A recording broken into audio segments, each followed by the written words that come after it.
I heard the beat and I was like, immediately yes. And I wrote the song. And then maybe like 2 days later, I called my label and was like, hear me out. I can't stop listening to this song.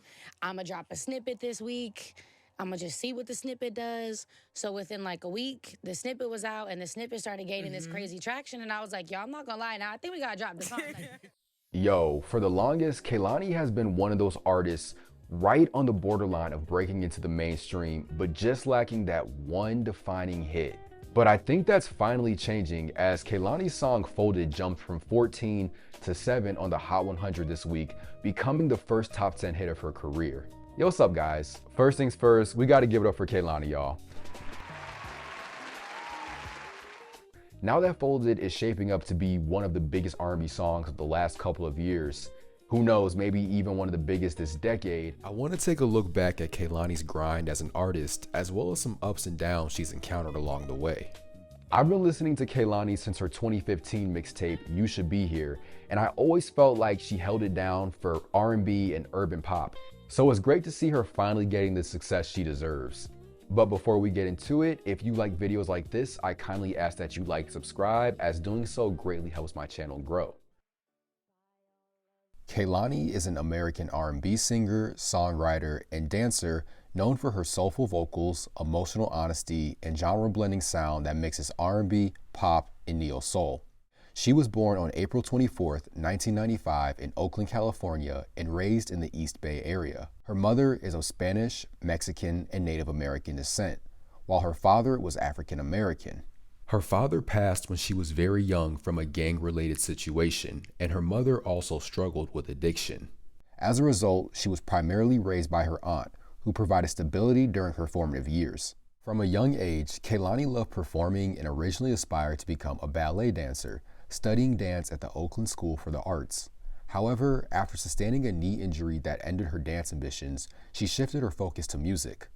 Her first major step into the spotlight came as the lead vocalist of the teen pop group Pop Life, which gained national attention after competing on season 6 of America's Got Talent in 2011. We are Pop Life. We're a young band from Oakland, California. What's up, Seattle? What's the name of the group? Pop Life. A different city every night. Oh, I swear. Although the group didn't win, Judge Piers Morgan and especially Nick Cannon, the show's host, praised Kehlani's talent. But you are just a little star. Great personality, great voice. The reality of this act is it's you. You are a very good singer. I mean, you hit some beautiful notes early on. You hit the big notes later. I think you've got real talent. After the group disbanded due to management issues, Kehlani struggled for a time, even experiencing periods of homelessness. But Nick Cannon later reached out again and offered her help. She had it bad, you know what I mean? And they was just looking at her as she was this reckless, rebellious child that won't listen to anybody. So once I got to her, I was like, listen, make me a deal. I promise you. All you gotta do is finish high school. I'll take care of everything else. I'll get you to LA, I'll get you in the studio, I'll teach you how to write, whatever you need, apartments, all of that, just finish school. We got her to LA and we got to work, and the rest is history. Cannon became an early mentor and supporter, giving her studio time and helping her record solo material. Which brings us to her debut mixtape, 2014's Cloud 19, which gained online attention and critical acclaim.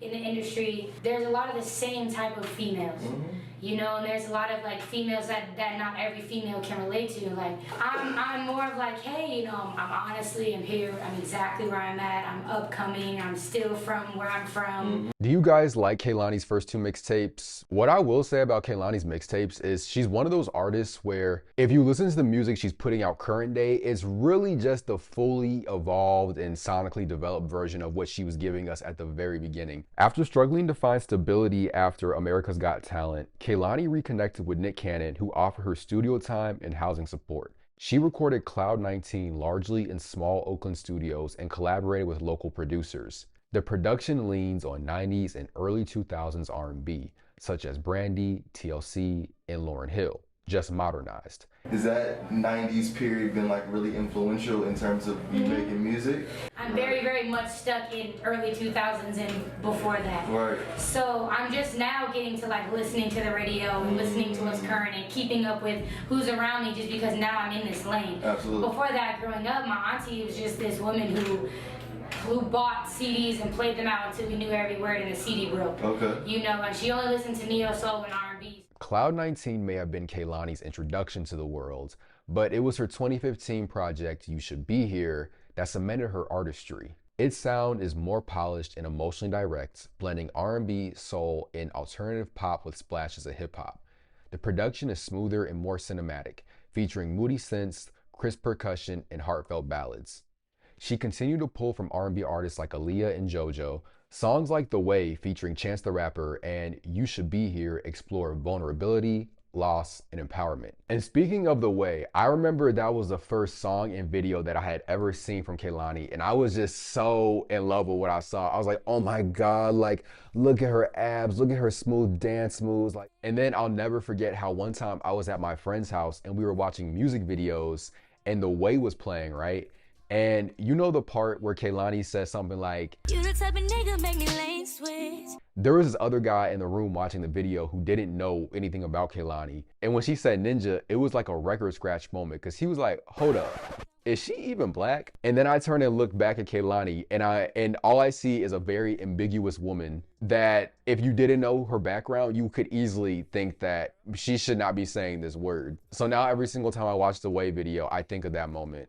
And ultimately, You Should Be Here was even more successful than Kehlani's first mixtape. She ended up signing with Atlantic Records and even got a Grammy nomination for Best Urban Contemporary Album. Well, the next thing I don't want to stay on for too long, but I do want to touch on it because it did influence the writing on, I would say, her next album. It happened on March 28th, 2016, and it involved Party Next Door and Kyrie Irving. Party Next Door uploaded a photo of himself holding Kehlani's hand while lying in bed with the caption, "After all her shenanigans, still got the R&B singer back in my bed." The photo showed Kehlani's hands and recognizable tats. This triggered massive speculation that Kehlani was cheating on Kyrie, and the internet basically proceeded to abuse the hell out of Kehlani. Kehlani deactivated her social media briefly, then reemerged with an Instagram post from a hospital bed after a reported self-deletion attempt. And then, 2 years later, Kyrie Irving got on Instagram and confirmed that Kehlani never cheated on him. You couldn't do that closer to when it happened, when she was going through all this. Like, that's just weird to me, bro. You gonna wait 2 whole years and just let her get dogged out by the internet? Anyway. Going through a situation last year that was very dark and gloomy and spending a lot of time being in a genuinely dark and gloomy place and knowing that I got out of it. And every time I would have to sing songs on tour for the next year and a half, if I had made a dark and gloomy album, that I would have to relive the experiences that I went through and relive the emotion because I write my own music. I don't want to do that. You know what I mean? I wanted to leave all of that way behind and make something for myself. All right, guys, let's move on to Kehlani's debut album, Sweet Sexy Savage. One of my friends, she never liked the Sweet Sexy Savage album cover because she didn't like Kehlani's hairstyle. She said that Kehlani's hairstyle on this album made her look sickly. And now every single time I see that album cover, I think, damn, does she look this way? But then I'm like, no, like my friend's just a hater. Anyways, Sweet Sexy Savage was pop friendly, yet rooted in her mixtape DNA. When Kehlani transitioned from her mixtape days into Sweet Sexy Savage, she struck a balance between her R&B soulful roots and a slightly poppier, more accessible sound. She told Rolling Stone that the album followed a pressure-free, pop-friendly road. You know how some crossover records go too pop and feel bland? I never felt that way about Sweet Sexy Savage. I always felt like it did a great job of taking Kehlani's mixtape sound, but just increasing the production value and making it sound more expensive. But it still kept the essence of who she is as an artist. It was just kind of a self-acceptance thing for me of being like, okay, cool, like Sometimes I can be a heartbreaker. Sometimes I can be totally soft. And sometimes I will handle my business, but you'll call me the B word when really I'm just handling my business. And you know what I mean? All the above. So I feel like it's just accepting that we're multidimensional. I thought that this album was gonna be the era to blow her up. You know how when you have an artist that you're watching and you like their music, and you're like, this the era, this is it, this the single, this the look, the world is finna tune in. And they kind of did a little bit for this album, but this album, as a fan, for me, I was hoping that it would do more, but it did establish her more compared to her mixtape. So it did accomplish what it set out to do. So the album itself debuted at number 3 on the Billboard 200 with 58K first week. The first and second singles for the project, Crazy and Distraction, were both released in July 2016. Y'all, I don't know about you, but I played Distraction every single day, multiple times a day for months when that song came out. Are you down to be a distraction, baby? And then the video, gee, my favorite look in the video was the look that I call the slutty hippie mermaid aesthetic. Wow, I was just very fed with Kehlani's music during this time, I would say. Oh yeah, and then we can't forget Gangsta, which was released from the Self-Deletion Squad soundtrack. You know what I'm talking about, right? And that was actually the best performing song from this era. So although Sweet Sexy Savage was not like the blockbuster debut era that some fans like me were hoping for, it was a very solid era and established Kehlani's presence more so in the mainstream market. And ultimately, I think the best thing about this album was that it showed that Kehlani could expand her sound while also remaining true to her artistry. In 2018, Kehlani was featured on Cardi B's song Ring from Cardi B's debut album, Invasion of Privacy. It was Kehlani's best performing song at this point, peaking at 28 on the Hot 100. In October of the same year, Kehlani announced that she was 4 months pregnant. While We Wait was created during Kehlani's pregnancy with her daughter. She described the record as the most honest I've ever been on a record, written during a time of reflection on love, motherhood, and self-growth. Kehlani referred to While We Wait as a bridge project between her debut album and her next full length, a way to express where she was in life before motherhood and her official sophomore album cycle began. To me, this project sounded much more R&B leaning than her debut album. If Sweet Sexy Savage was a pop record with R&B and soul elements, then I would say While We Wait was an R&B soul project with pop influences. Buttery harmonies and live sounding production also added to the warmth of the music. Collaborators included Oak Felder, Hitmaker, and Aaron Ray. The project fused contemporary R&B with laid-back grooves and introspective lyrics. I think Footsteps is still one of the most beautiful songs Kehlani has ever written.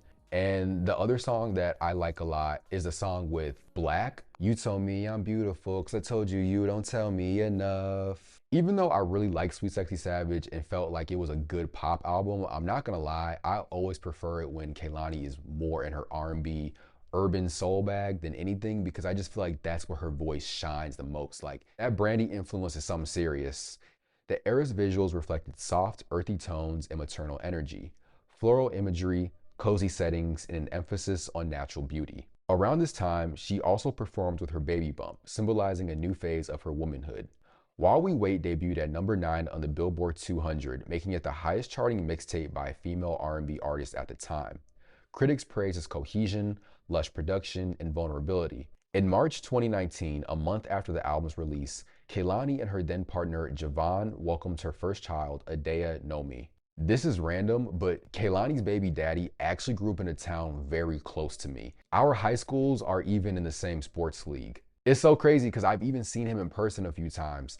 He used to work at this pizzeria not too far from my house, and girls used to go in there just to talk to him just because he had a reputation of being very attractive. I remember on Twitter and Instagram, his pictures would get thousands of likes. This was like 2014, 2015. And then he moved to Tumblr, or somebody started posting him on Tumblr, and his pictures would get thousands of more likes. And I will never forget when I saw the picture that Kehlani posted on her Instagram of him in the bathtub, and I was shocked. I was like, wow, this man really used his pretty privilege all the way to the top, and he's now Kehlani's baby daddy. He secured that check with his pretty privilege. I can't even be mad at him, bro. Like, when you look like that, you're supposed to finesse. Kehlani's It Was Good Until It Wasn't era in 2020 marked a brand new chapter of artistic maturity. It followed the brightness and pop polish of Sweet Sexy Savage and the warm romantic vulnerability of While We Wait, positioning her fully as a grown and self-assured R&B storyteller. The album was released on May 8, 2020 during the early months of the Panini. Because of isolation restrictions, she largely shot visuals, directed videos, and promoted the project from home, leading to a stripped back and intimate creative process. I decided to put the Toxic video out without telling anyone. The response I got to that was, damn, if you're down to take everything into your own hands, then you can still drop your project. So me doing none of these things, barely could, even do makeup and hair, let alone do it for all these videos. Like, went and bought a computer, bought a camera, bought the programs, sat with my photographer, and directed, produced, and edited, and shot all these videos ourselves, just us two girls who have never really done that before. Musically, the album is a mix of contemporary R&B textures with minimal, bass-driven production. It's more subdued than her earlier work, filled with smoky atmospheres, conversational vocals, and introspective writing. In a Billboard interview, Kehlani said, "It's about the transitional space where relationships fall apart. Not the beginning or the end, but that middle where you're realizing it's over." Speaking on the cover, Kehlani said, "The cover was meant to feel like someone caught me in a moment, like they're watching my life unfold. That's what the album is about." I went to go finish the project, and the last day we went with Boy Wonder and ended up going to Drake's house, linking up with Drake. And then I was just talking about personal life, and I was just like, man, yeah, it was good until it wasn't. And he was like, say that again? And I was like, what? He was like, that's your album. I remember in 2020, my friend, who's a bigger Kehlani fan than I am, played this album nonstop. Every single time we would have a smoke session, and the song that he wore out the most was Hate the Club. The album debuted at number 2 on the Billboard 200, selling 83,000 album equivalent units in its first week, her highest debut at the time. 3 singles were released from the album, with the most successful being the third single, Can I, featuring Tory Lanez. The song was shaping up to be the era's biggest hit yet, peaking at number 50. Unfortunately, the song's momentum was hurt when Tory's verse was removed from the track following his involvement in the Megan Thee Stallion situation. The music video was also filmed without him. People were asking me, like, are you going to keep somebody on it who doesn't necessarily make us feel safe or empowered as a woman? And not only was that, but like, this is, the situation was involving someone that I'm extremely close to. So I just felt like on some loyal shit and on some like, do the right thing. Like, you have to be responsible. Like, absolutely, I'm changing up the record. And it's not an industry friendship. This is like, that's really my friend. It's someone I say I love you to. It's a shame what happened with Can I. Tory Lanez was at the height of his popularity in 2020, and the song was being received well by both R&B and hip-hop audiences. It most likely would have been a top 40 hit considering it peaked at 50 before everything happened. And then the music video probably would have pushed it even further up the charts. If it weren't for the Panini, I really think this album would have done more. Don't get me wrong, this album still did very well, debuted at number 2 with over 80K first week. That's solid. I don't know how Kehlani fans rank this album, but I gotta say this is probably top 2 best projects in her discography. I'm almost reverting back to how I was in the beginning of my career, where I had a lot of music that was super purposefully like messagey. Which like I grew up and found that really cringy, but now I'm kind of like respecting it a little bit, and I'm like, oh, I like what you did there. You know what I mean? You was onto something. I can make healing music as a healing person. Like, I don't have to weigh myself down with the expectation that just like music isn't deep if it isn't raging or sad. In April 2022, Kehlani released her third studio album, Blue Water Road. I'm gonna be honest, I didn't give Blue Water Road a real chance. I got the impression that Blue Water Road was more understated and acoustic, and I just really wasn't interested in that from Kehlani at the time. When it came out, I fake listened to it by playing the snippets, but that's not really giving an album a chance. The only song that I know for real from this album is Wish I Never, which is a bop and definitely got added to my library. I mean, I'm sure we can all relate to those people that we wish we never gave our bodies access to, but now they're on the body count permanently. To those of you that listen to Blue Water Road, is it a must listen in her discography, or is it one that you can skip? Truly, I'm wondering if there was a disconnect between Kehlani and her fan base during this time, because Blue Water Road did considerably worse than It Was Good Until It Wasn't. It peaked at number 13 with 22,000 sold first week. I don't know, maybe the label didn't promote it. It was made in a bunch of different houses in Okay. a bunch of different places and a lot of like city life. We did go to San Diego and spend some time by the water, but there was also like the Dominican Republic and Okay. Harlem and Vegas and harnessing like these really like fun vibes where we would like go out and then come back in and like make music drunk and just like turn up and have fun. And like you can hear these moments where like even if you never knew where we made them, you can tell we weren't in a house in Malibu on the water anywhere near where I was at, Okay. you know, making Blue Water Road. It's a hard pivot and it's a much needed one for sure. Kehlani's fourth studio album, Crash, was released in June 2024. The lead single for the album was After Hours, which peaked at number 72 on the Hot 100. After Hours is probably one of my least favorite Kehlani songs. It's just a little bit too radio dance pop. Sounds like a song any pop star on Top 40 radio could do. It's not really unique to Kehlani in any type of way. And who knows, maybe that was the whole point of this song, was to have a more mainstream sound after Blue Water Road, which maybe didn't do as well as the label wanted from her. Unfortunately, it didn't seem like people knew about this album or were feeling it, because it was her worst performing album to date, debuting and peaking at number 25. So maybe Kehlani's core audience, who wants more urban pop and R&B from her, wasn't checking for this album either.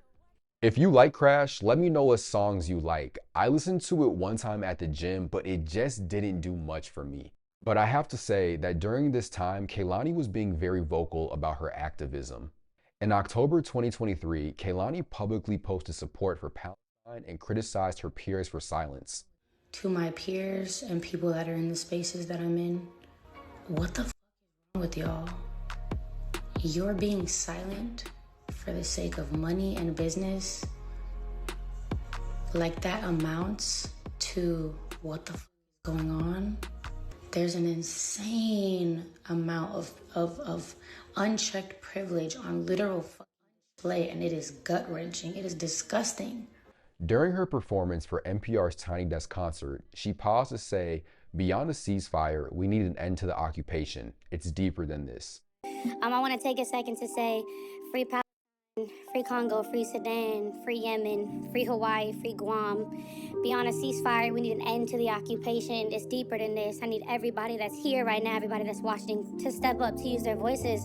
Kehlani has been honest and said that her speaking out and being so vocal will most likely affect her career, brand deals, and industry opportunities. And she was right, as 2 of her performances were canceled. Kehlani was booked to headline Cornell's annual end-of-year celebration called Slope Day. On April 24th, 2025, the university announced they had rescinded her appearance. Cornell's president stated, "The booking has injected division and discord into the event, given concerns from students and community members about her vocal support for Pally and alleged anti-Izzy sentiments in her performances, videos, and social media." Kehlani responded publicly saying, "I am not anti-Izzy nor anti-Jay. I am anti the ending of innocent children." Kehlani was also scheduled to headline a Pride with Kehlani event at the Summer Stage Concert Series in Central Park. On May 6, 2025, the concert was canceled.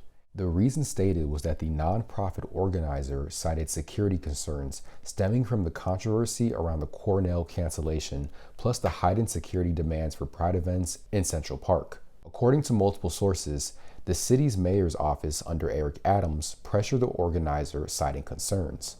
So part of me, with this information in mind, wonders if this album didn't do as well because the label didn't want to promote it, because they maybe weren't with the message that she was saying.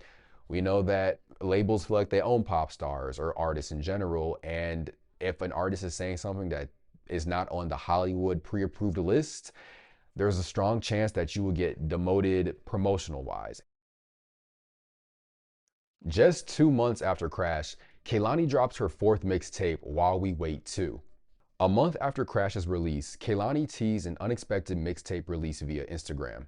Kehlani then revealed 10 days later that the mixtape was completed and was moving on to the mixing process. The mixtape serves as a sequel to Kehlani's 2019 mixtape While We Wait and is much more R&B leaning compared to Crash. It includes collabs with Lucky Daye, Lil Mo, Vince Staples, K1, and Flo. But what's even crazier is that during this time when the mixtape dropped, Kehlani and her baby daddy Javon were in the headlines for some crazy stuff concerning their custody battle. In August 2024, Javon Young White filed legal documents seeking full custody of Adaya.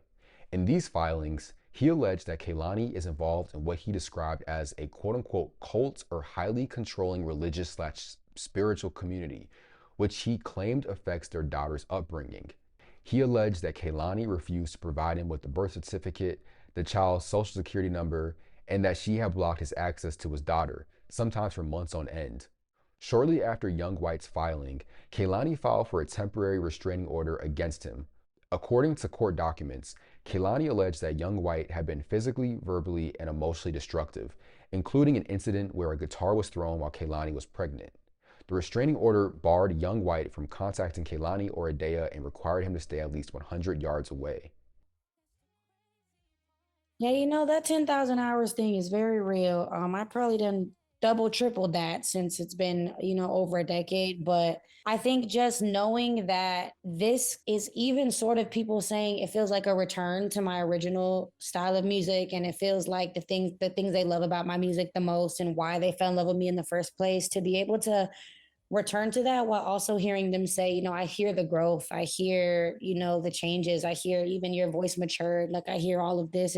It does feel natural. So I'm just happy to be here, man. All right, guys, we finally made it to the present day. All in all, I'm happy that a real, genuine R&B song is a smash hit. And it's even sweeter that it's from an artist that I've seen grow and mature into a musical powerhouse. All over the internet, you hear people holding eulogies for R&B because so many R&B artists and songs are struggling for mainstream attention. The only other R&B song from an R&B artist to hit the top 10 this year was Leon Thomas's Mutt, which is undoubtedly a great song, but a lot of us are so tired of the toxic R&B, man. It was fun in the 2010s and early 2020s, but going into 2026, that lyrical style of R&B is just so played out. Folded is nostalgic not just because of the sounds, but because of the lyrics. It's a heartfelt R&B song brimming with passion and vulnerability. You know, the things that make R&B, R&B. Not to mention having R&B veterans like Toni Braxton,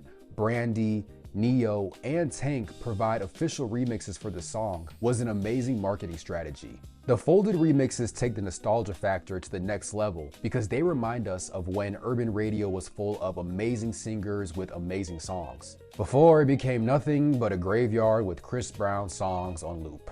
I'm so happy that Kehlani got her first top 10 hit, and I hope that the success of Folded shows the industry that R&B can still perform well commercially when the songs and the marketing are both on point. With that being said, I'm gonna end the video here. So let me know what your favorite Kehlani era is, your overall thoughts on her as an artist/performer, and if you think the success of Folded can positively change things for R&B in the music industry. Thank you so much for watching this video. Please remember to like and subscribe. And with that said, take care. And the next video is gonna be on summer.